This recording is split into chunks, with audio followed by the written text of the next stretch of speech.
Hey, what's up you guys? You're watching Team APS, and in today's video, I'm back with Trell. It's been a while, but he's here. What have you been up to? The people need to know. Just working and taking care of my daughter. Yeah, it's got a life. In today's video though, we've got 5 crispy techs. We're gonna hop right in.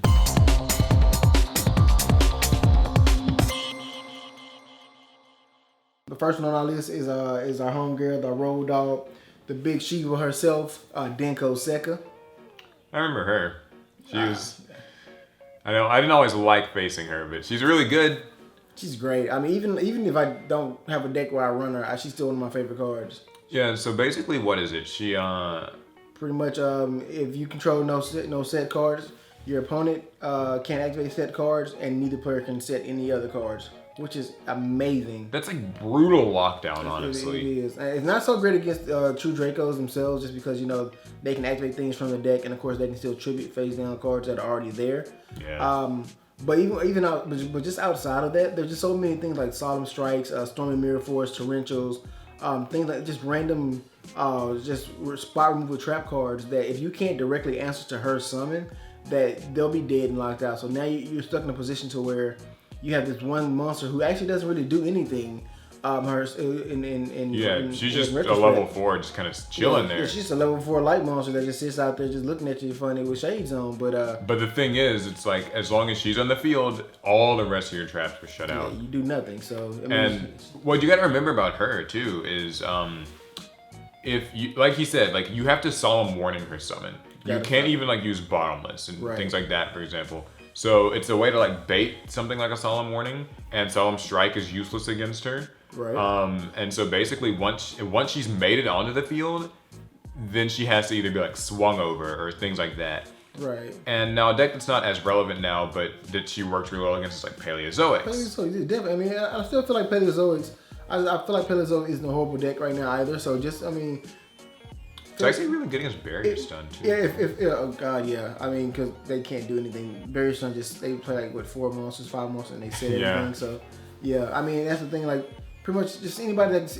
The thing is, your opponent isn't going to summon Denko Seka unless they're about to make a big play anyway. So whenever you see Denko Seka hit the board, you know you're about to be at a disadvantage unless you can respond to it.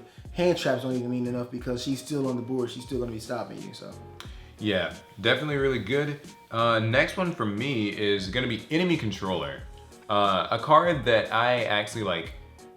I completely forgot this thing existed until recently. And you know, I always remember it being like a big deal with like Treeborn Frog and things like that in the old days. Oh yeah. But the 2 main reasons this card is good is actually for 2 of the strongest boss monsters in the game, Dryden and Masterpiece. So starting with Masterpiece, right? It normally, when it gets made, it's going to be unaffected by traps, unaffected by monsters. So kind of tough to deal with, right? Now, you could say Forbidden Chalice is one way to deal with it, and that does work too. Or Kaiju. You know, Kaiju's. But this is also a nice alternative.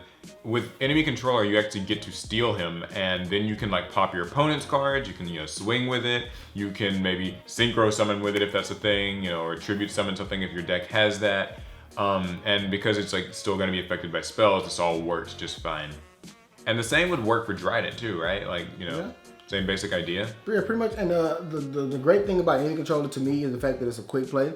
So there's ever any situation where your opponent's doing something to target your monster, to remove or anything they're gonna do with it, you've got the Enemy Controller. You can tribute it off because it's gonna leave the field anyway. Right. So now you pretty much made a profit out of your monster being targeted by your opponent for any reason.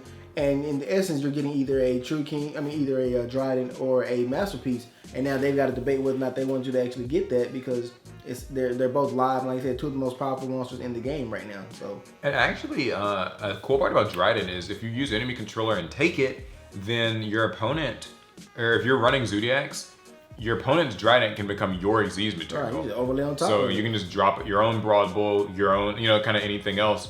So yeah, you know, that actually makes it double purpose. Good in a mirror match. Yeah, definitely. What's our next card? Next card on the list, let me go to my handy dandy phone. We have, this is one I want to put on there, Fossil Diner.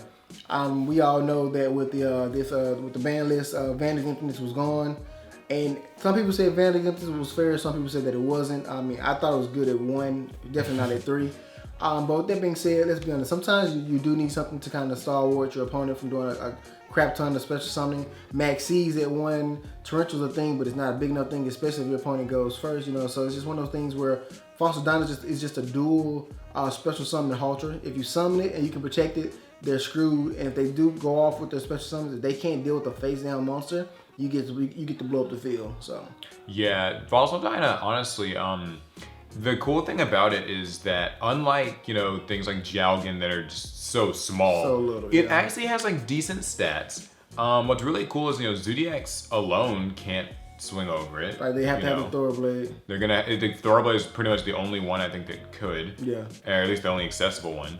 And Whiptail with Tinky, but we can get around to Tinky. So yeah, so it's actually a pretty tough monster to out. Yeah. And normally you expect to see it in like Barrier Stun and like those kind of decks. Yeah, the kind of Stallese decks. There are other decks that can play it. But you were running it in I was actually taking it in my True Dracos just because your spells and traps give you the normal summon that you need for the tribute summon for your True Draco monsters.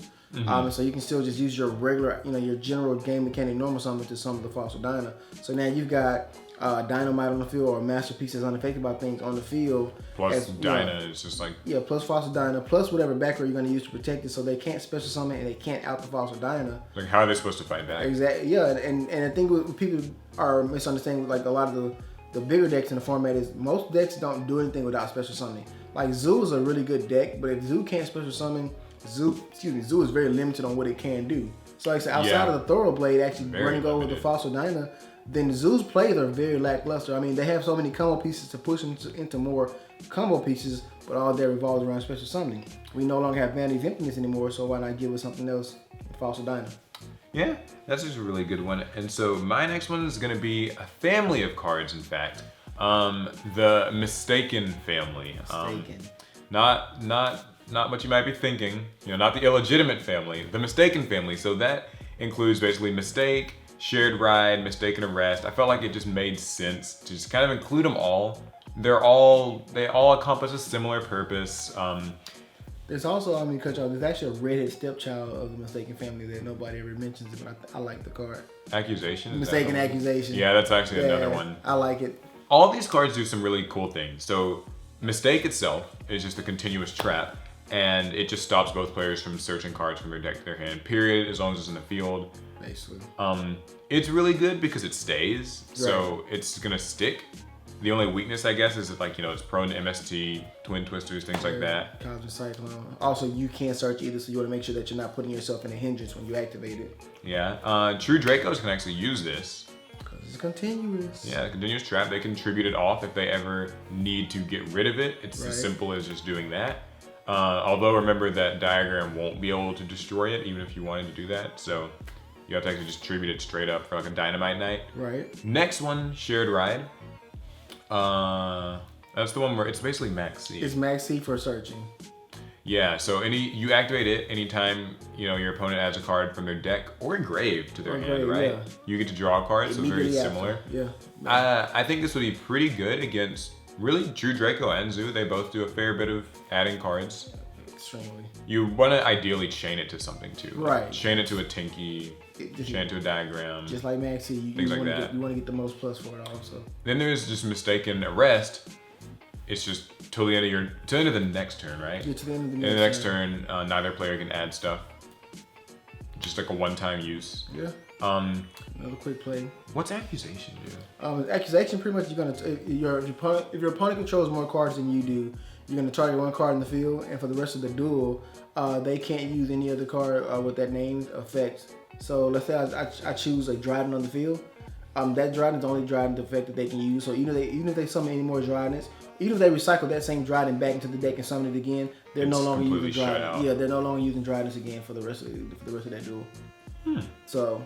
One more. So yeah, all three of those cards are really good. It's kind of like a take your pick sort of deal. And then we got one last card. One last one. And I'm actually gonna kind of compound it with another one, but you guys will know why. The last card we have is the End of Anubis. I'm gonna also compound that with Skullmeister. Those who know, Skullmeister is the card pretty much. It's a hand trap, 1700 attack, fiend, dark monster that you can discard from the hand to the graveyard to negate an effect that activates in the graveyard. Yeah. Anubis is pretty much the big brother of that. I'm going to just read that to you because it's actually an older card, and I don't want to get the text wrong. It's also a Fiend that's 2500 attack as well as Dart. As long as this card remains face up on the field, so it's pretty much like a Monarch. All effects of spell, trap, and monster cards that designate a card in the graveyard or that activate in the graveyard are negated. So Skullmeister and Kraken. Skullmeister stops an effect that activates, but Anubis also said anything that targets a card in the graveyard as well is also stopped. It's negated. So it just hits a much broader range of cards and effects for the game. Yeah. And let's be honest, you have things like you got the True Dracos with all their spells and traps work in the grave. You've got they use the Miriam, whatever that Miriam the Draco, the wind guy, Phoenix thing. Yeah. So it pretty much stops all of that. It also stops them from using the True King Return to bring something back from the graveyard as well. Right. It stops Ram. Kind of reminds me of like Chaos Hunter and like Fog King and like those types of cards where like they take a tribute, but then like they're their own floodgates. They are floodgates, and once they're out there, they're a problem to get around unless you have to have the outs for them. So yeah, good cards. So those are 5 more crispy, spicy tech cards you might want to try out. Big. Really, with 2 C's. 2 C's. I feel like honestly they're kind of more like anti-meta tech cards. Pretty much. So, just for the format. Because the format is pretty much redundant. It's pretty much the same. So yeah. It's ever changing, which means that these cards are everlasting. No, it doesn't. That's ignore me. Whose man's is this? So, I hope you guys enjoyed the video. Hope it gave you some cool ideas. Remember, if you liked it, give it a thumbs up. Subscribe so you can catch all of our videos. We're doing a new video every day. And mayhaps you're wondering where we got these awesome shirts from. You can get your own Team APS shirt on our Teespring. Just check it out. The link will be in the video and in the description. And buying a shirt's a really cool way to support us. Right. We do appreciate all that you guys do. Think that's gonna be it. So without further ado, catch you guys. And then, oh God.